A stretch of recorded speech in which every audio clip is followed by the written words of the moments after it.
और आज हमारे साथ सीए के लेजेंड बैठे हुए मिस्टर शरीफ तबानी साहब के आईबी के काफ़ी सारे स्टूडेंट्स हैं जो अभी ग्रेजुएट कर रहे हैं एसीएफ से, अकाउंटिंग फाइनेंस से। अब वो सोच रहे हैं कि यार हमें अब क्या, हमारा नेक्स्ट स्टेप क्या है, हमें एसीसीए करना है, हमें सीए करना है, हमारे लिए क्या नेक्स्ट स्टेप है। बस ये है कि जो ऑडिट राइट्स हैं पाकिस्तान के अंदर, वो सीएस को हैं, एसीसीएस को या दूसरी और क्वालिफिकेशंस को नहीं है। तो जो है और जिन्होंने सीए फाइनल नहीं दिया हुआ, वो अक्सर सब उनकी सबसे बड़ी कंप्लेन ही होती है उनके स्टाइपेंड की, कि वो ऑडिट कंपनीज में काम करते हैं, वो कहते हैं यार हमें अब आजकल गुजारा नहीं हो रहा है जो पैसे दे रहे हैं। एक है स्टाइपेंड और एक है सैलरी। हम इन दोनों का फ़र्क नहीं समझते।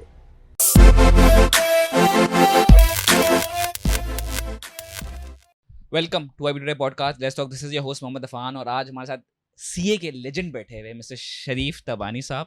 मिस्टर शरीफ तबानी साहब, जो लोग आपको नहीं जानते उनको थोड़ा इंट्रोडक्शन देते हैं। जी, my name is Sharif Tabani और I started my Tabani school of accountancy in 1998। अच्छा, टीचिंग एक्सपीरियंस का अगर मैं आपको सीए के स्पेशली, तो I started my teaching in 1988। तो ये एक बहुत बड़ी जर्नी है और फिर इसके बाद बहुत स्टूडेंट्स को पढ़ाया and then I start finally decided to start Tabani school of accountancy. और फिर वहाँ से जो है तबानी स्कूल की जो है वो जर्नी शुरू हुई। और शुरू में हमने कुछ 4 साल पहले से थोड़ा पीछे चले जाते हैं, आपने तबानी की तो हम बात करेंगे ही, मगर मैं पहले थोड़ा आपका इंट्रोडक्शन देना चाहूँ, क्योंकि आप एज स्टूडेंट आपने ज़िंदगी गुजारी, फिर आपने सीए का कैसे सोचा और फिर आप इस लाइन में कैसे आ गए। जी, बहुत ही इम्पोर्टेंट क्वेश्चन है। देखें, ये उन बच्चों के लिए बड़ी मोटिवेशन होगी जो अपने आप को जो है किसी भी तरीके से अपने आप को कमतर समझते हैं। देखिए, मैं इससे पहले भी अपने बच्चों को बताता रहा हूँ और आज ये पब्लिकली जो है for the sake of motivation, कि हमारे टाइम पे जो है वो सीए होता था बीकॉम के बाद। तो बीकॉम में मेरे 2 पेपर रुक गए थे, सप्लीमेंट्री आई थी मेरी। और फिर इसके बाद जब मैं सीए में आया, तो सीए के अंदर जो आजकल हमारे पास कैफ और पीआरसी के तकरीबन 13 पेपर होते हैं, वो पहले 6 पेपर के अंदर एक साथ होते थे और कोई गैप नहीं होता था, कोई कुछ नहीं होता था और कोई पढ़ाने वाला भी नहीं होता था। उस वक्त जो है जब मैंने पहला अटेम्प्ट दिया सीए का, तो वो स्टूडेंट जिसके बीकॉम के अंदर 2 पेपर में सप्लीमेंट्री आई, और वही स्टूडेंट जो है वो सीए के 6 paper without any gap, without any coaching, उसने पहले अटेम्प्ट में पास किया। और इसी तरीके से मैंने अपनी जर्नी जो है वो ऑलमोस्ट पहले अटेम्प्ट में पास की। तो बेसिकली होता यह है कि जब मैं एकेडमिक लेवल पे था तो शायद I was a good student, but I was not a good examinee. तो आपका बेस अगर बहुत स्ट्रांग हो तो आपको सीए करने में या कोई भी प्रोफेशनल क्वालिफिकेशन लेने में कोई प्रॉब्लम नहीं होती। लेकिन आपको पहले समझना होता है कि ये प्रोफेशनल क्वालिफिकेशन की रिक्वायरमेंट है क्या। एक चीज़ और जो उन बच्चों के लिए कि जो अपने आप को कभी बहुत ही ज़्यादा जो है बैकफुट पे लेके जाते हैं, लेकिन आपका विल पावर होना चाहिए। तो मेरे अपने इर्द गिर्द जो है कहीं पे भी कोई भी चार्ट अकाउंटेंट नहीं था, बल्कि आप ये समझ लें कि किसी ने जो है वो बीकॉम भी पूरा नहीं किया था। तो उनके दौरान और उनके दरमियान रहते हुए सीए करना वो मेरे लिए बहुत बड़ा एक चैलेंज था, लेकिन मैंने किया वो अल्हम्दुलिल्लाह। और ठीक है, हो जाता है, कोई इसमें प्रॉब्लम नहीं होती। सिर्फ आप डिटरमाइन हो और जो जस्टिफाई करें अपनी स्टडीज़ के साथ। सिर्फ क्लेम से कोई चीज़ अचीव नहीं होती। अगर आपको कोई भी दुनिया के अंदर कोई काम करना है, तो मैं आपको एक छोटी सी बात, ये तो हमारी पुरानी जर्नी थी, और अगर मैं लेटेस्ट बात करूं अपनी, तो मैं आजकल जो है अच्छा एग्रीकल्चरिस्ट भी हूँ। तो आप देखें कि कहाँ सीए और कहाँ एग्रीकल्चर, इन दोनों के अंदर बड़ा फ़र्क है। बिल्कुल। तो अब मैं कोशिश करता हूँ कि इसके अंदर भी कोई चीज़ ऐसी डेवलप की जाए जो कि मेरे इंटरेस्ट के लिए भी हो और हमारे मुल्क के लिए भी जो है कोई चीज़ डेवलप की जाए। तो मैं कर रहा हूँ। तो मैं सिर्फ ये आपको कह रहा हूँ कि ये दोनों बिल्कुल डाइवर्सिफाइड हैं, लेकिन किसी के साथ लिखा हुआ नहीं होता कि आप ये चीज़ कर सकते हो और आप ये चीज़ नहीं कर सकते। तो आपको इस तरीके से जो है जर्नी जो है पूरी आपकी हो सकती है। और अगर आप अपना डिटर्मिनेशन शो नहीं करेंगे और सिर्फ क्लेम करेंगे, तो फिर वो कोई भी चीज़ आप अचीव नहीं कर सकते। राइट। तो फिर उसके बाद आपने सीए किया और फिर उसके बाद आगे क्या हो, कैसे चला। देखिए, मेरा जो पर्सनल जो फैमिली बैकग्राउंड जो रहा हुआ है, तो उसमें जो ना I was not too much well of. तो मैं अपनी स्टडी के दौरान जो है साथ साथ ट्यूशंस भी देता था। तो क्योंकि जैसे मैंने आपको बताया कि मेरे इर्द गिर्द जो है कोई बहुत ज़्यादा लोग पढ़े लिखे नहीं थे। तो अब जिस इलाके में मैं रहता था, उस वो तकरीबन लोगों का जो इलाका, वो जो थे लोग वहाँ पे बहुत ज़्यादा पढ़े लिखे नहीं थे। तो फिर मैंने जो मेरे जूनियर्स थे उनको जो है वहाँ कोचिंग देना शुरू कर दी। और अल्हम्दुलिल्लाह उनके रिजल्ट्स जो है उस कोचिंग से वो इतने अच्छे आना शुरू हो गए कि मुझे जो एक बहुत अच्छी अपॉर्चुनिटी मिली कि मैं अपना ग्राउंड वर्क जो है वो कवर कर सकूँ। तो वो मैंने ग्राउंड वर्क अपना कवर किया और फिर जब मैं सीए में आया तो मैंने पूरी की पूरी एजुकेशन अपनी सीए की अपनी ट्यूशन के साथ की। मैं दिन में जो है हम आर्टिकलशिप करते थे, शाम को थोड़ी बहुत ट्यूशन पढ़ा लेता था और फिर इसके बाद मैं अपनी स्टडीज़ करता था। तो लाइफ इस तरीके से गुजारी और अपना कभी भी मैं फाइनेंशियली जो है अपने आप को पीछे नहीं रखा क्योंकि अपनी सेल्फ फाइनेंसिंग कर रहा था। और इसके 2 फ़ायदे हो गए मुझे। एक तो फ़ायदा ये हो गया कि मेरे अंदर जो है एक आप समझें कि लीडरशिप, क्योंकि जब आप पढ़ा रहे होते हैं तो आपके अंदर ऑटोमेटिकली लीडरशिप क्वालिटीज़ आ जाती हैं। तो वो लीड करने वाली चीज़ें भी जो हैं वो डेवलप हो गई और लोगों को फेस करने वाली चीज़ें भी समझ में आ गई। तो और उस तरीके से जो है फिर जब मैं अल्टीमेटली जो है और थोड़ा सा आगे बढ़ा तो फिर मैंने उसको थोड़े से सीए के अंदर, अगर आप कराची के अंदर कहें तो 1988 बल्कि 1987 के अंदर आई क्वालिफाई। तो नवंबर 1987 में मैंने अपनी पहली क्लास ली थी फॉर सीए। उस वक्त पूरे कराची के अंदर, मुझे लाहौर का नहीं पता, पूरे कराची के अंदर कोई भी ऐसा इदारा नहीं था या कोई भी ऐसा बंदा नहीं था जो सीए के स्टूडेंट्स को जो है वो ट्यूशन देता हो। तो I started with this and then अल्हम्दुलिल्लाह जो है वो जर्नी आज तक कंटिन्यू है। तो चले स्टार्ट करते। आपने अब इंट्रोडक्शन दे दिया कि किस तरह आपने इंस्टीट्यूट आपका फिर यहाँ से इब्तदा हुई आपके इंस्टीट्यूट की, और फिर उसको किस तरह आपने पूरी जर्नी, आपकी इतने सालों की जर्नी है वो किस तरह आप थोड़ा सा उसका बताया, थोड़ा चैलेंजेस हो किस तरह गुजरा। देखिए जैसे मैंने आपको बताया कि मैं बहुत ज़्यादा जो है फाइनेंशियली स्ट्रॉन्ग नहीं था। तो स्टेप बाय स्टेप हमने चीज़ों को इंट्रोड्यूस किया।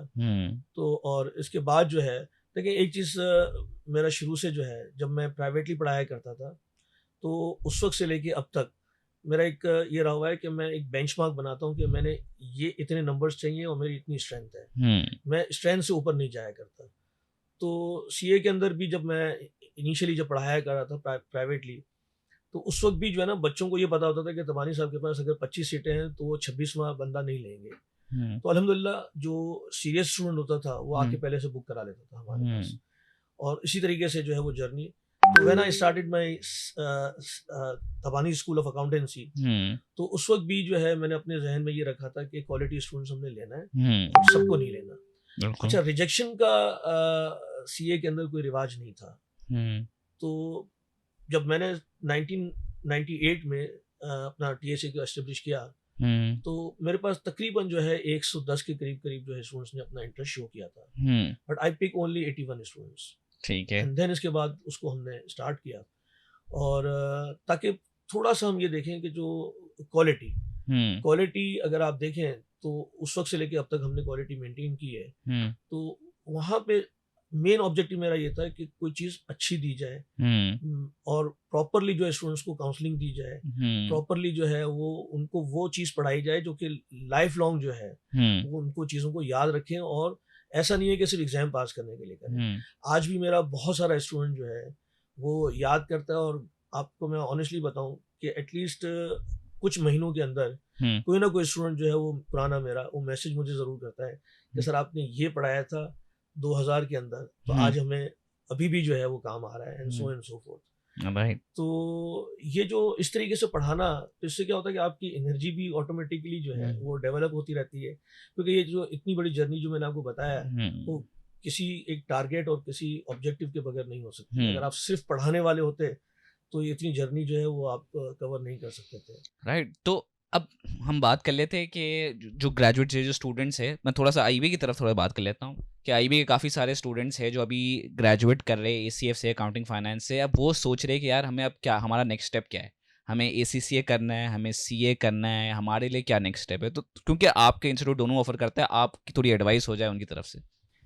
देखिए आईबीए के अंदर जो students BSc in accounts and finance कर रहे हैं उनका प्राइमरी ऑब्जेक्टिव तो यही होता है कि वो सीए करें, क्योंकि उनको 13 पेपर की एग्जाम्शन है।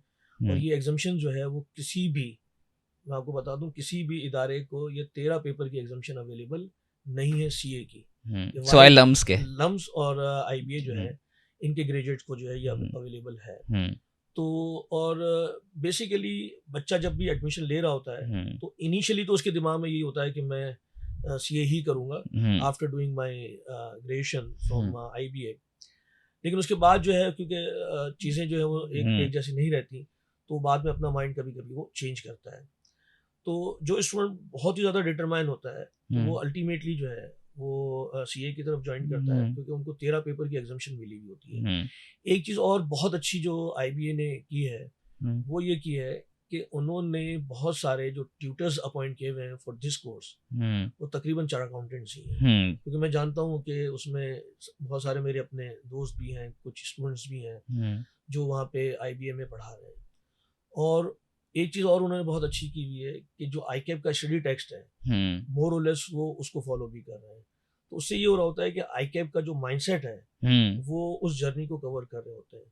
तो आपकी जो वहाँ पे जो एग्जाम हो गए और आपने एग्जाम पास कर लिया और आपको 13 पेपर की एग्जामिशंस मिल गई, तो उसके बाद आपको सीए फाइनल करने के लिए बहुत ज़्यादा डिफिकल्टीज नहीं हो रही होती। तो और फिर साथ साथ उसकी जो ट्रेनिंग है वो तो डेफिनेटली उसका कोई दो जो है राय नहीं है, वो ट्रेनिंग इज अनमैच। राइट मगर थोड़ा सा हम उस डायरेक्टली आ जाइए स्टूडेंट्स को आमतौर पे ना वो उनका ये ऑब्जेक्टिव होता है। एक तो आजकल हमारे यहाँ पाकिस्तान में ट्रेंड है कि हम पाकिस्तान से बाहर कैसे निकले, और आमतौर पे ट्रेंड यही है कि अगर आपके पास फॉरेन क्वालिफिकेशन है तो आपको फॉरेन लोग क्वालिफाइड करते हैं। मतलब उसके सेंस में आप थोड़ा सा अगर आप गाइड कर सके। अच्छा, इस हवाले से देखें दो चीज़ें हैं। एक तो ये है कि अगर जिसने सीए को ही अगर टारगेट किया होता है तो वो फिर हिलता नहीं है। और अगर किसी ने कोई बहुत ज़्यादा स्पेसिफिक टारगेट नहीं लिया होता, तो देखिए सीए को करने में आपको दो फायदे हैं। एक तो ये है कि इसकी भी जो स्टूडेंट्स हैं, ये भी स्टूडेंट्स बाहर जा सकते हैं, उसमें कोई प्रॉब्लम नहीं है। उनकी बहुत अच्छी जो है सैलरीज होती हैं। प्लस ये है कि जो ऑडिट राइट्स हैं पाकिस्तान के अंदर, वो सीएस को है, एसीसीएस को या दूसरी और क्वालिफिकेशंस को नहीं है। जो ऑडिट राइट्स हैं, मैं सिर्फ एसीसी की बात नहीं कर रहा, बल्कि किसी के पास भी जो है ये ऑडिट राइट्स नहीं है। कुछ लिमिटेड राइट्स जो है वो आईसीएमपी वालों के पास बहरहाल हैं, लेकिन जो फुल राइट्स जो है वो सिर्फ सीएस को है। एक बात। दूसरी बात जो आपने कही, यस बिल्कुल ठीक है कि अगर किसी ने अगर बाहर जाने का टारगेट बनाया हुआ है, तो फिर डेफिनेटली वो जर्नी फास्ट भी है। तकरीबन वहाँ पे भी जो है आपको 9 पेपर्स की एग्जामिशन मिल जाती है और अल्टीमेटली आपको सिर्फ 4 पेपर करने पड़ते हैं, जिसके बेसिस पे आप एसीसीए कर लेते हैं। क्योंकि देखिए जब आपने आईबीए के ये पेपर सारे पास किए होते हैं, तो उस बेसिस पे ये 4 पेपर आगे के पास करना is not difficult at all. तो आपने बहुत जल्दी जो है, अगर आपको फास्ट ट्रैक चाहिए बहुत ज़्यादा, तो फिर आप क्या करते हैं कि अपनी ग्रेजुएशन को कंप्लीट करके और एसीसीए का कोर्स कर लें, 4 पेपर्स, एंड देन मतलब फिर आपके पास डेफिनेटली ग्लोबल मोबिलिटी जो है वो बहुत ज़्यादा बढ़ जाती है। तो यस, दोनों के अलग अलग ऑब्जेक्टिव्स हैं कि अगर किसी को बहुत ही मतलब जैसे मैंने आपको बताया कि अगर आपको ऑडिट करना है, आप चाहते हैं कि मैं यहाँ पे रहूँगा, ऑडिट फर्म भी ओपन करूँगा, या और भी बहुत सारे ऑब्जेक्टिव्स हैं, तो आप सीए की तरफ आ जाते हैं। लेकिन अगर आपको लगता है कि नहीं मेरे पास इतना टाइम नहीं है, I can not stay longer for this education, तो फिर आप एसीसी की तरफ भी आ सकते हैं। 4 पेपर दें और आपकी जर्नी जो है वो बाहर भी हो जाती है। यहाँ पे भी बहुत ज़्यादा डिमांड है और बाहर भी डेफिनेटली बहुत ज़्यादा डिमांड है। इसी सब्जेक्ट पे थोड़ा आगे चले जाते हैं। आमतौर पे लोगों के जो सीए करते हैं, उन जो जिन्होंने सीए फाइनल नहीं दिया हुआ, वो अक्सर उनकी सबसे बड़ी कंप्लेन होती है उनके स्टाइपेंड की, कि वो ऑडिट कंपनियों में काम करते हैं, वो कहते हैं यार हमें अब आजकल गुजारा नहीं हो रहा है जो पैसे दे रहे हैं। मतलब एक बंदा क्योंकि आमतौर पे ग्रेजुएट हो गया है वो, और इतने साल गुजार लिए, घर वाले भी सोच रहे हैं भाई कब आएंगे पैसे। मतलब व्हाट डू यू थिंक? हाँ, देखें ये जो है ना इशू बेसिकली आईबीए के ग्रेजुएट्स का ज़्यादा है। क्योंकि जैसे ही वो बीएससी इन अकाउंट्स करते हैं तो उनकी मार्केट वैल्यू जो है, वो वर्थ जो है वो बहुत ज़्यादा हो जाती है। जब हमारे यहाँ से जो इंटर का स्टूडेंट निकलता है, सीए इंटरमीडिएट जब करता है, तो शायद अपेरेंटली उसकी वर्थ जो है वो नहीं होती जो आईबीए ग्रेजुएट की होती है। तो वो जो उनकी एक्सपेक्टेशंस गैप होती है ना, तो वो उनको वहाँ पे चीज़ें नहीं मिल रही होती। तो ये ज़्यादातर डिमांड जो है, जो एक्सपेक्टेशंस का जो है, वो आईबीए ग्रेजुएट्स का बहुत ज़्यादा है। एक बात तो ये है। मैं आपको ऑन अ लाइटर नोट ये बता दूं कि जब हम थे फर्म में, तो हमारा स्टाइपेंड जो है वो सिर्फ 220 रुपये हुआ करता था या 250 रुपये होता था। तो बेसिकली देखें दो चीज़ें हैं, एक है स्टाइपेंड और एक है सैलरी। हम इन दोनों का फ़र्क नहीं समझते।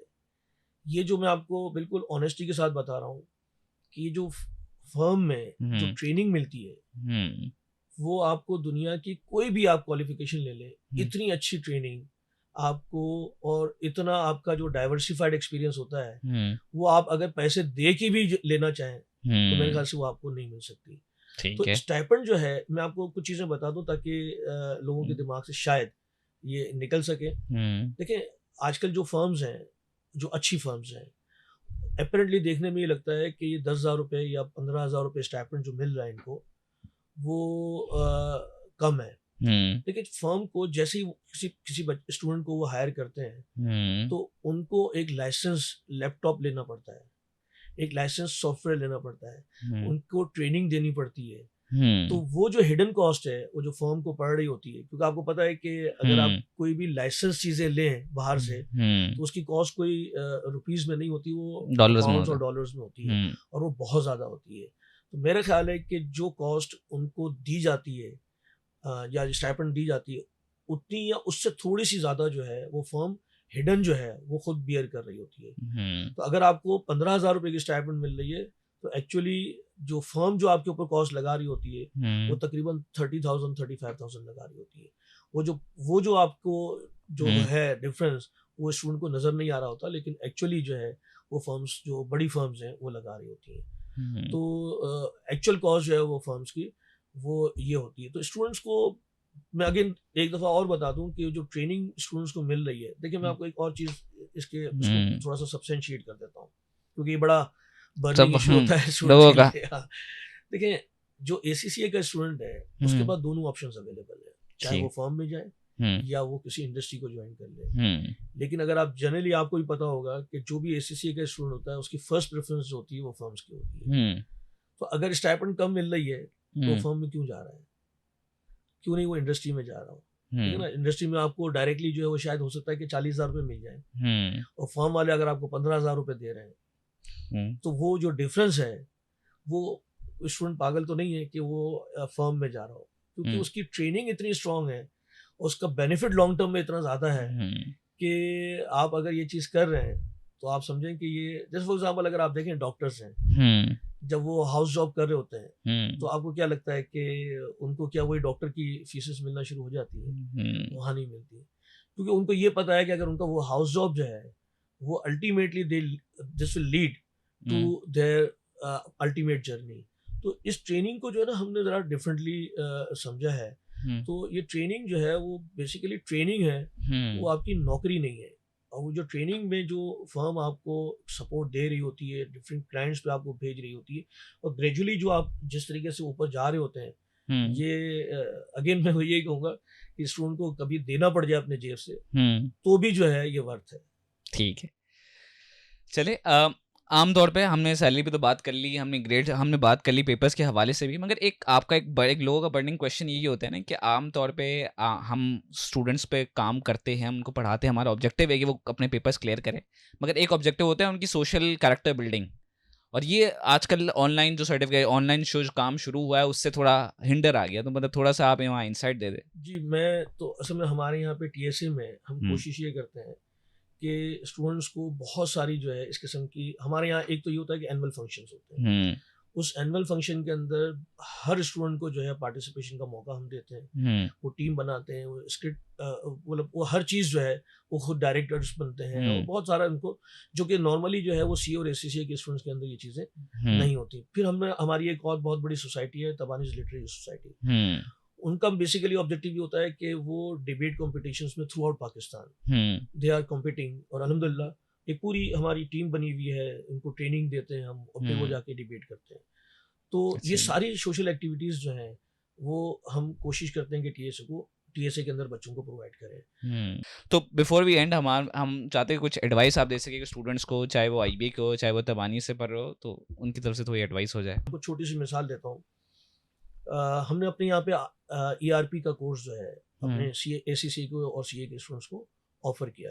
हम्म तो एक बहुत बड़ी ऑर्गेनाइजेशन से मैंने CFO को बुलवाया for hmm for the sake of introduction. तो उसने अपना एक एक्सपीरियंस ये बताया कि मेरे पास CA और ACCA के, हमने पहले इसकी स्क्रीनिंग की, हम्म और 10 बच्चे हमने CA के फाइनल उसमें से स्क्रीनिंग की, और 10 बच्चे ACCA की। बिल्कुल। देन उनके यहाँ पे जो है वो ERP इंट्रोड्यूस हो रहा था उस वक्त। तो उन्होंने फिर एक और फिल्टर लगाया कि इसमें से ERP किस किस ने किया है। तो जिस बच्चे ने भी ERP किया था वो इमीडिएटली जो है वो टॉप लाइन पे आ गया। इसी तरीके से मेरा एक स्टूडेंट है और वो HBL के अंदर है। वो कहता है कि सर आपका कोई भी स्टूडेंट जिसने डेटा एनालिटिक्स अगर किया होगा, ठीक है ना, या जिसने डेटा माइनिंग किया होगा, अगर उसको उस चीज़ की नॉलेज है तो उसकी पे जो है वो नॉर्मल ACCA या नॉर्मल क्वालिफाइड उससे डबल होगी। मैं आपको डे 1 से बता देता हूँ। आप मेरे पास भेज दें, उसका हम इंटरव्यू करेंगे, अगर हमारे उस पर आता है तो उसकी सैलरी जो है वो इमीडिएटली डबल हो जाएगी। तो इस किस्म के कोर्सेज को करने में मेरे ख्याल से 6 महीने से ज़्यादा नहीं लगता। बहुत ज़्यादा अगर हो गया तो आपको साल लगेगा, इससे ज़्यादा नहीं लगता। तो अगर आप ये चीज़ें कर लेते हैं और साथ ही साथ आपके पास मेन क्वालिफिकेशन है तो आपकी जर्नी जो है वो डबल हो जाती है। तो वाई यू शुड नॉट। और प्रैक्टिकली जो है आप बहुत ज़्यादा साउंड हो जाता है। हैं। बहुत ही कमाल की एडवाइस दी है और आई होप ऑल दो स्टूडेंट जिन्होंने ये शो देखा और उन्होंने समझा और बहुत सारी चीज़ें वो समझ सकोगे अपने डाउट्स CA के हवाले से, अपने फ्यूचर करियर मूव के हवाले से, इवन ये पॉकेट क्वालिफिकेशन चाहे वो कंप्यूटर साइंस में हो, ई-कॉमर्स में हो या ऐसी कोई भी क्वालिफिकेशन जहां आप अपने आप को बेनिफिशियल बना सकते हैं, बिल्कुल करिए और ताकि इंडस्ट्री में प्रोडक्टिव शख्स बन के आप निकले। तो उम्मीद आपको एपिसोड पसंद आए। मिलते हैं अगले एपिसोड में। अल्लाह हाफिज़।